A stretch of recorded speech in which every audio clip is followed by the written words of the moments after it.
cares about.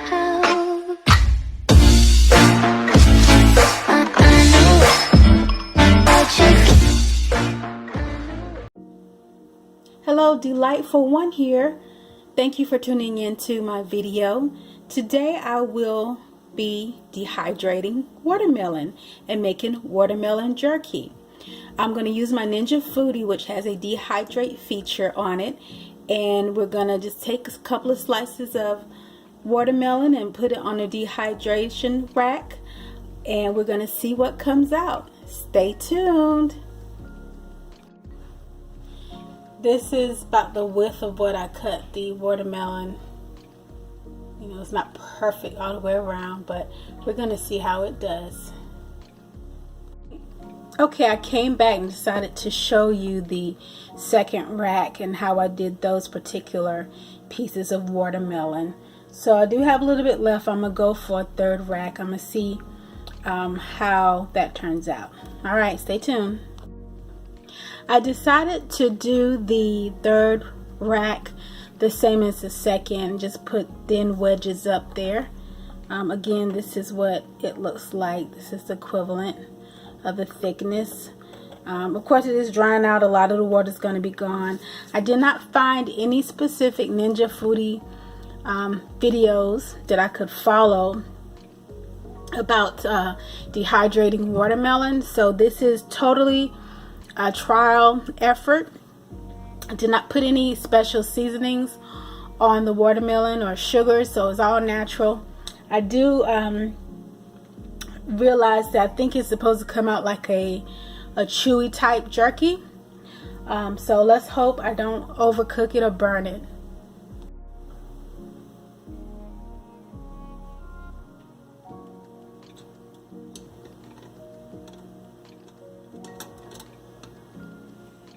Okay, so I've placed the dehydrating rack inside the Ninja Foodi, and the back of the Ninja Foodi cookbook that comes with it, it doesn't have anything specifically for watermelon, but it said most fruits and vegetables can take between 6 to 8 hours to dehydrate. So the longer they dehydrate, the crispier they'll be.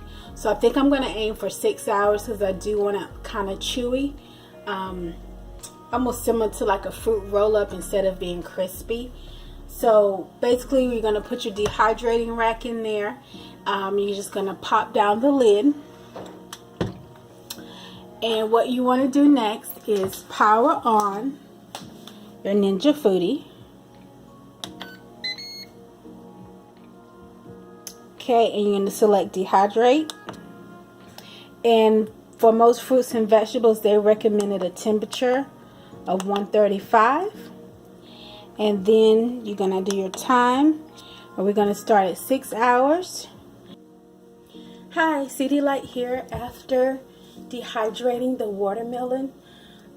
So essentially, I placed it on 6 hours last night. And after those 6 hours, it was like 3 something in the morning. And I came down here to look at it and to see if it was the consistency that I wanted, and I would have to say it was not. It was still it was like a fruit roll-up, but it wasn't dried out enough for me to say, okay, this is gonna, you know, be good watermelon jerky. So I put it on for an additional 2 hours. So the process time of cooking the watermelon jerky was a process time of 8 hours. So I would recommend 8 hours. And you saw the consistency or the thickness at which I had cut the watermelon. So I'm about to open up the top and show you what we have. Here we go. And I would have to say, just observing initially, I don't know if the thickness really mattered that much. Let me take it out.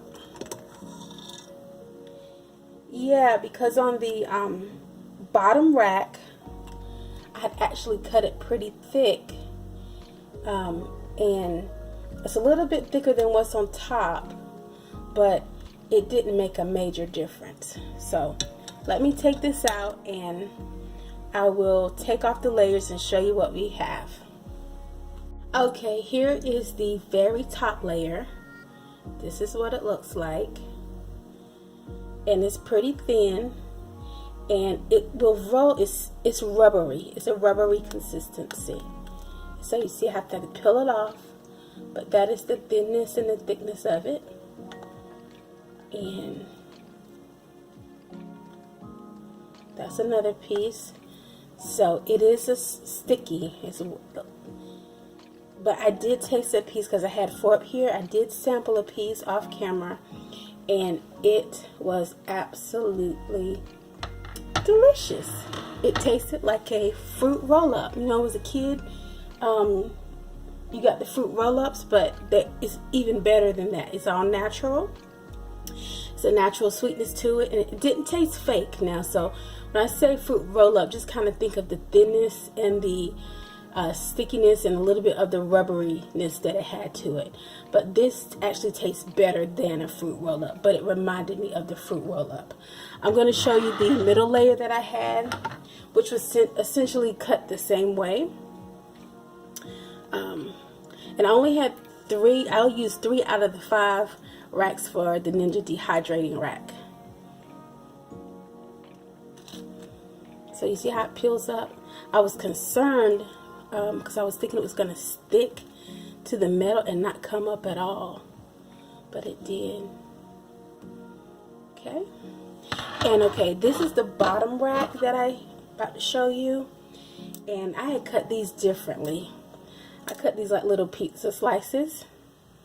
Now these are, and this was cut a little thicker, and I can tell right now that this is not the way to go. It's more wet. It still has wetness to it.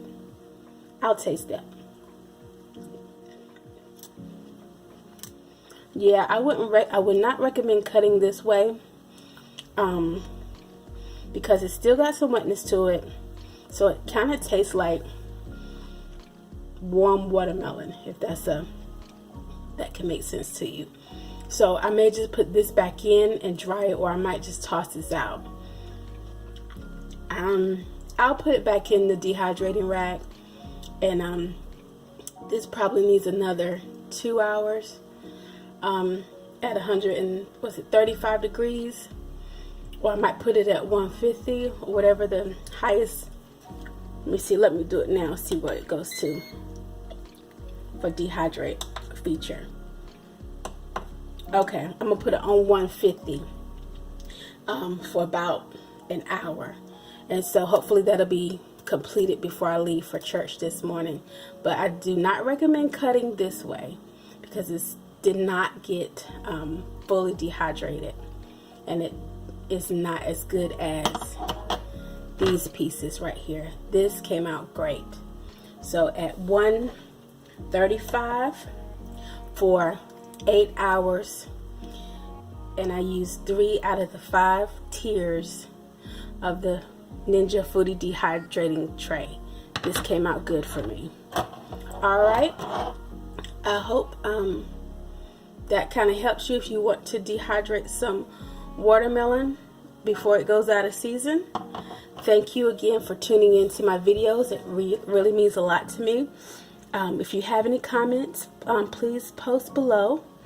If you have any questions, I'll do my best to try to answer them. You can post them too. But if you like the content that you see, please like and subscribe, and even maybe recommend to some of your friends, relatives, co-workers. If you have a daughter, excuse me, between the ages of 10, 12, 13, 9, you can tune them into my daughter's channel. She's actually really good with her content, and so I'll leave a link in the description box below to her channel. Thank you so much. I appreciate you watching and using your time to watch one of my videos. Thank you and have a great day. Tell me pretty lies, look me in the face, tell me that you love me.